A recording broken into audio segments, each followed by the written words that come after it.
Thank you for joining us today at Miniature Wargaming Labs. Today we are going to put together our Gene Stealer Cult Patriarch here from the Shadow Throne box set. This guy is going to go straight into my games of Necromunda, and since I'm so far along, probably Combat Patrol for Warhammer 40k. But let's go ahead and get started on this guy. I know he seems big, but he actually comes together really well. The fit isn't a super tight fit there, so the arms and everything don't require a lot of work to get this guy to look like he should on the box art. So let's go ahead and get started. To get started, I have a baking sheet in front of me, and I've opened up the directions and laid it down in the pan. And this is so when I drop things or while I'm filing, all the mess goes inside the pan, and if I got caught out in the middle of it, I can just put the pan away in one of my drawers. So it allows me to move it around. But we've got our sprue frame here and our trusty extra sharp clippers. What we're going to do is we're going to take the flat edge here and place that up against the model and snip off as close to the model. We don't want to cut into the model. We just want a nice tight cut. And smaller bits you choke up to the thinner ends. There. That's holding on. There we go. And wiggle them around, make sure I got. There we go. Alright. So then we take the piece that we cut off, and I like to set it down on the book where the corresponding piece is. Where's my base? There it is. So we'll put the base right there. Alright, so we'll go around and finish clipping off all these pieces. So the more we clip off, the less work we have to do later. Now we have all our pieces laid out here. So what we're going to do is we're going to grab them. You can see where I separate it from the frame, it still has little nubbins sticking out. And this will harm our fit. We start connecting it to bases and to other parts of the model, and even if it won't affect the fit, you'll be able to see them in the paint job. So we're just going to take an X-Acto blade and smooth them down. And to get them extra smooth, we'll go ahead and take a metal file and at least rub on where the nubbins were. But you'll notice there will be a thin little line that connects all those little nubs there. And those sometimes show up in the paint job, so I like to remove them. Feel free to leave them in, or in some cases, a lot of the detail will be lost if you try to get these little mold lines. So you got to make that judgment call of what you're trying to preserve. But what we're going to do is we're going to go through every piece and chop off, smooth these down.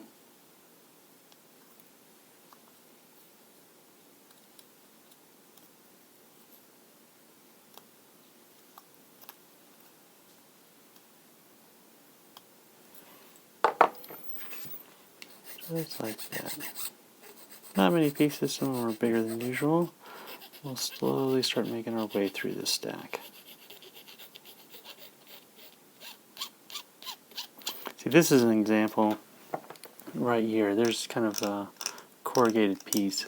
So there's a mold line that goes through these ridges. So how do I preserve those ridges and how they'll look in the paint job while still removing the line? So it's a combination of using just the thin edge and going ridge line by ridge line, moving carefully through. And just follow the rest of that thin little line. Short, quick movements. Everything is cleaned, and now we're ready to go. So what I like to use, some plastic glue, because it'll start melting the plastic itself. So we'll start putting a thin bead around, not too much because we don't want to squeeze it out the seams here. Sometimes I like to do that, but not on this model. So I didn't do a dry fit on that one because I already know it's a pipe. So let's rub some of the excess that's squeezed off the edges there. And while I'm squeezing it, see, this round right here is going to be noticeable as a seam. And I want to make it look like it's a single cast piece of pipe. So we'll just move down the seam line.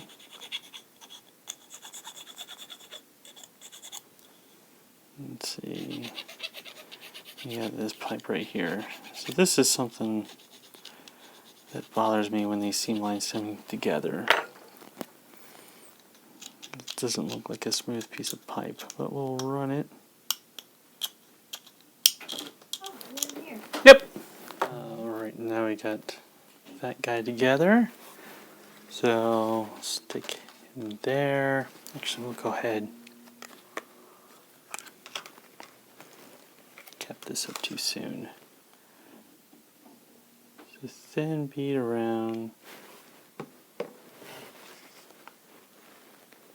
You can see there's little notches in here. That fits that on. I'll go ahead and take a break from that.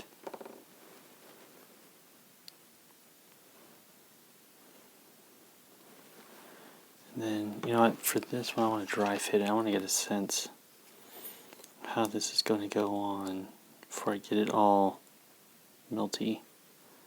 Okay, so it's going to tuck it back. Alright.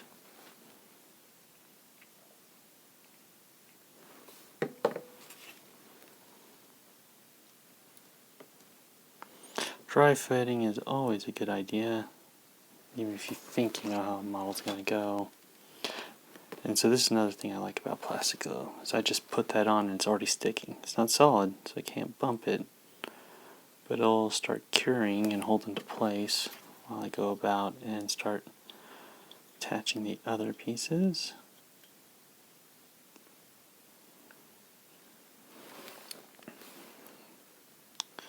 Alright, and while I'm at it, I'm going to come in behind and just squirt a little glue down underneath the claw so it fits onto that pipe.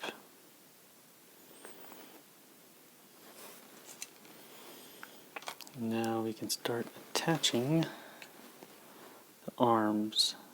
I'm going to put it around the connection piece. So it fits in there snugly. I don't want to put too much glue because sometimes these are machined so tightly that too much glue will obstruct the actual access. Okay, so the handy one goes up top. So we're getting on a roll. We'll go ahead and glue up both these holes. Nice thing about this model is the latching in areas are so big. Everything seems to fit and stick right away. Oop, spoke too soon. Okay, so that one's there. Let's get this arm in.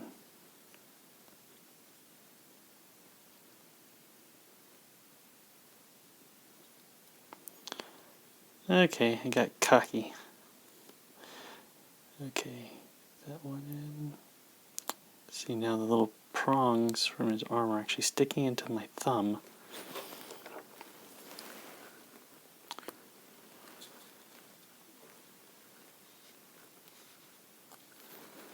So then let's match that up to what we see here. Okay, everything looks like it's in place. Let's do a final spin check.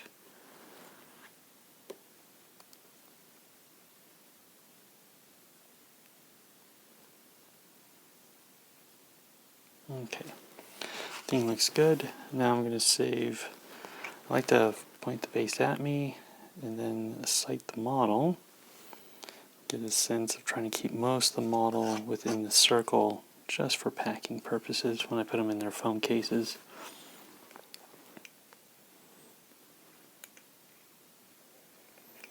Now I like to use Necromunda bases for all my guys. But they don't make a Necromunda base in the 50mm size. So I'm going to have to figure out a way to Necromunda up the base. But that's outside the scope of this video. So let's see. Alright, that looks good. Alright, for such a large character, it came together quite well. I'm happy with it. Well, thank you for joining us at Miniature Wargaming Labs, and we'll see you next time.